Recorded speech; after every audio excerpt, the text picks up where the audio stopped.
Pihak sekolah untuk pelaksanaan sekolah tatap muka telah melaksanakan mekanisme simulasi agar pelaksanaannya sesuai dengan protokol kesehatan. Yuniar Wakaf Kurikulum SMA Negeri 6 mengatakan, pembatasan interaksi dengan membagi siswa secara 2 shift dan mengurangi jam mata pelajaran merupakan cara yang efektif untuk melaksanakannya.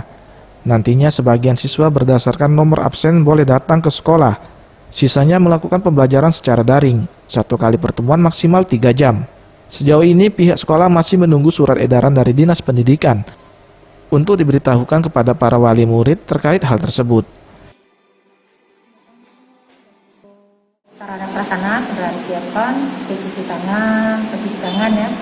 Ini untuk termogan itu sudah disiapkan, tinggal persiapan untuk kurikulum dibuat sesuai dengan aturan maksimal 3 jam sehari. Jam mata pelajaran itu dikasih 1 jam. Tim Liputan Sriwijaya TV.